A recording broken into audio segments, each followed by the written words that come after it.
What would happen if you combine the design of the iPhone 17 Pro, the glowing pixels from the Nothing phone, and a Tamagotchi from our childhood, and then sold it for 3 times less? Meet the INFINIX Note 60 Pro. Right now, the Infinix brand is trying to break out of the budget segment and prove to everyone that they can make premium devices. But let's be honest, when marketers cram so many cool features into a mid-range smartphone, there's definitely a catch somewhere. Today, we're going to break down this device without any advertising fluff. I'll tell you where Infinix really worked a miracle and where they blatantly cut corners on you and made you overlook the specs. The smartphone was announced relatively recently on February 18th, 2026 and went on sale in March. At launch in India, it was priced at about 32,000 rupees, which translates to roughly 350 euros on the European market. And you know what? The phone is now wildly popular in India, Southeast Asian countries, and Eastern Europe. Why? Well, because for 350 euros, people see, first of all, flagship level specs, and secondly, a design just like the iPhone 17 Pro. And that's why they rush to the stores. Well, let's see what awaits us inside. And let's start our review with the box. The box is a solid silver color with a large Note 60 Pro inscription. Here we can also notice the Snapdragon 7 S Gen 4 5G performance platform. We can also, for me it's in the upper corner, notice 256 gigabytes and 24 gigabytes of RAM. The sound on this phone is handled by Sound by Gmail, actually JBL. And on the back side, we can once again see the Snapdragon 7 G4 and a lot of other interesting information. And inside this box, there's so much stuff that I was surprised because I've never seen anything like it. Let's open our box. And oh, here it is, of course. Sorry, but it's just trash. The first thing I haven't noticed in a long time is, let me find it now. It's either a film or a glass protector for this device, plus a bunch of papers.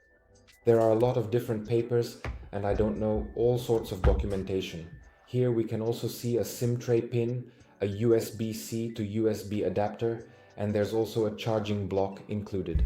But I don't have it right now, and I'll get it soon. And this is a transparent case, just a regular case with a magnetic ring. And what surprised me, look, these are headphones. Well, of course, they're just regular ones, but they use USB-C. That's very popular nowadays. It's honestly a shock for me, because the last device I recorded and reviewed didn't have any headphones at all, so this is a nice bonus. But let's move on to the appearance, and the appearance is the main highlight here. The first thing you notice is the partial resemblance to the hyped iPhone 17 Pro. Actually, it's not even a partial resemblance, and for me, well, I don't know, I don't like it. The camera is the same. Later, I'll make a comparison with the iPhone 17. The Pro version has the same camera, only on the 17 Pro it's more square, while here it's a bit rounded. When you take a closer look, you'll notice the same two cameras. Yes, on the 17 Pro the camera is here, and here there's a small camera on top. Well, I don't know, it's strange to me, and it's also strange that we'll talk more about it.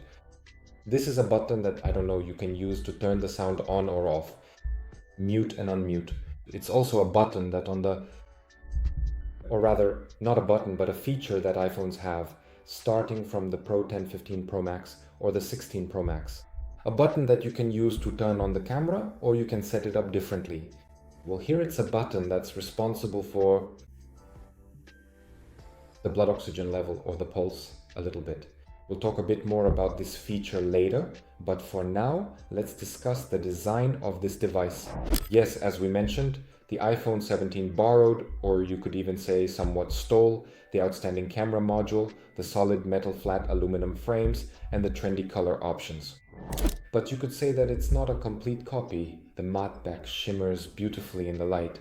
As you can see, the depth effect looks gorgeous, but the frame around the cameras is glossy, so it instantly collects dust and all fingerprints. It left fingerprints. And I don't know, oh yes, you'll notice it a bit, so you'll need some kind of cloth to keep it looking nice. You'll need to carry one with you. As for body protection, it's modest here, IP64. It protects against splashes and rain, but you won't be able to submerge it in a pool, and you shouldn't even try. One nice feature on the body is the addition of a programmable One Tap button on the left side. Now you'll see what you can do with it. You can assign it to enable silent mode, turn on the flashlight, or launch an app. But you can do the same thing on an iPhone. But on the right side, under the power button, there's a real pulse oximeter. You press your finger on it for half a minute in the My Health app. Let's try it now. Here I select health rate, measure with phone, start measuring. Well, as you can see, I pressed it and now it's running. We'll need to wait 30 seconds, so let's wait.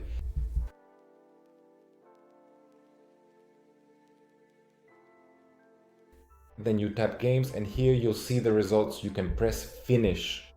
You can check it again and it will be recorded on a graph showing when and how often you measure it. You can also set it up and it will show oxidative stress as well. And with these functions, if you have a smartwatch, the data will sync and everything will work together. I think this is a useful feature, but the main thing, sorry for such a mix, it's like a salon, gypsy, night and magic all at once, is this active matrix screen. As you can see on the back panel next to the cameras, there's a monochrome pixel display just like the ones we have now. I'll turn it on again. It's a monochrome pixel display just like ours. It shows the time, battery level, notification animations, and you can even have a pixel pet there, which is exactly what I did. Moreover, you can play 2 mini games on it using the side buttons or the gyroscope. There's also a flashing RGB LED nearby. It's cool for the first 3 days. It's cool for the first 3 days. A wow effect for your friends, 100%. After that, you'll most likely forget about this feature, just like the glyph on the Nothing phone. Well, let's get back to our phone, and we're greeted by the main display. 6.78 inches. AMOLED, 1.5K resolution, and a refresh rate of up to 144 Hz. The bezels are thin and completely symmetrical, with no ugly chin. The screen is very bright, up to 4500 nits at peak. Everything is perfectly visible in sunlight, but keep in mind the 144 Hz here is not dynamic. The phone simply switches between fixed modes, and in many apps like Telegram or Genshin Impact, you'll still be capped at 120 Hz. But the picture is still incredible. Smooth. But the heart of the smartphone, as you may have already noticed, and as I mentioned, is the Snapdragon 7S Gen 4. This is a mid-range chip from the middle of 2025. RAM ranges from 8 to 12 GB, but they did save on internal storage. It uses the old and not the fastest UFS 2.2 standard. In Antutu, the device scores about 960,000 points. Well, numbers are numbers, but what do you actually get? You have to thank the aluminum frame and the large vapor chamber for that. The phone hardly heats up at all. In the throttling test, after half an hour, performance dropped by only 9% and the processor stayed cool. For example, in PUBG Mobile, it runs on high settings with no drops and a stable frame rate. Genshin Impact runs on high graphics settings. You can play, there are almost no lags. The body doesn't burn your hands. It heats up to a maximum of 50 degrees on the chip. But because of the UFS 2.2 memory, level loading could be faster. Overall, for gaming at this price, I like it. In the INFINIX Note 60 Pro, they managed to fit in a battery with 6,500 mAh while keeping the body only 7.4 millimeters thick. And it lasts an indecently long time. In heavy use mode, for example, gaming, messengers, YouTube, by evening I still had 65% battery left. That's a solid 2 days of battery life in normal use. The 90-watt fast charging brings this tank up to 100% in about an hour. There's support for 30-watt wireless charging, and even aggressive wired charging. Wireless charging is there to top up your earbuds, and for gamers, they've added the bi-charging feature. With bypass charging, you plug in the cable and the current goes directly to the processors, bypassing the battery. The phone doesn't heat up, the battery doesn't wear out. This is a huge plus. On the camera block it says, let me read it, ultra clear 50 megapixels OASA and the camera. The main module is 50 megapixels with optical stabilization and an 8 megapixel ultra wide lens. There's no telephoto lens, so zoom ranges from 0.6 times to 15 times. Purely digital. There's a ton of software and settings. The focal length for portraits is 24 times.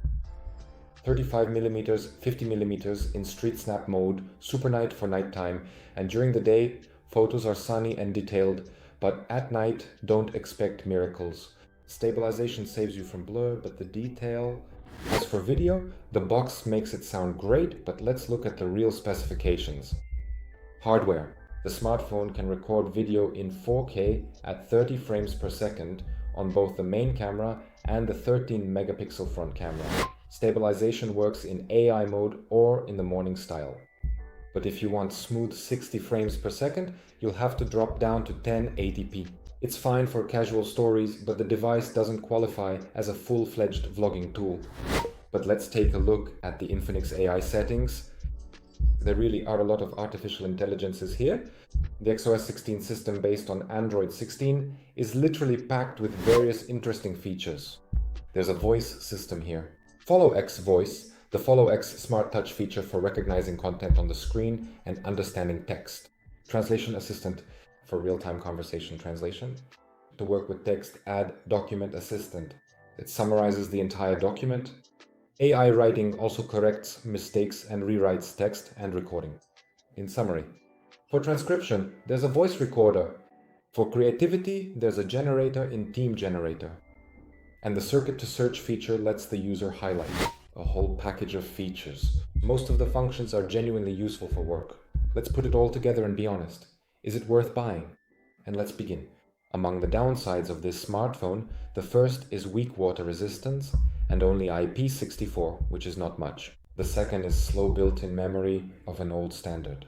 And if it's UFS 2.2, plus the lack of a memory card slot, no support for 4K at 60 frames per second, only 4K at 30 frames per second on the rear matrix display. And the TF matrix is most likely just a toy for a week rather than something truly useful. Now, speaking of the advantages, it has a gorgeous premium look. The design features an aluminum frame and a symmetrical 144Hz AMOLED display. No matter how much I say that it looks exactly like the iPhone 17 Pro or Pro Max, its design really is beautiful. It also has a huge 6500 mAh battery with a bunch of charging modes. For example, 90-watt charging, wireless and bypass charging as well.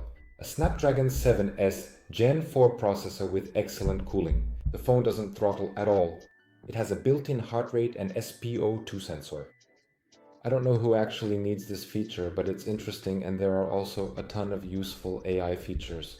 So, who is the INFINIX Note 60 device suitable for? It's the perfect choice for those who want to get the maximum amount of hype features. Cool features, awesome design, and phenomenal battery life for a reasonable €350, but who don't really care about mobile video shooting in 4K at 300 FPS. For gaming everyday tasks and that wow effect, it's an excellent option. And what do you think? Is this active matrix of yours just a toy, or is it actually a useful feature? Write in the comments, leave a like, and bye-bye.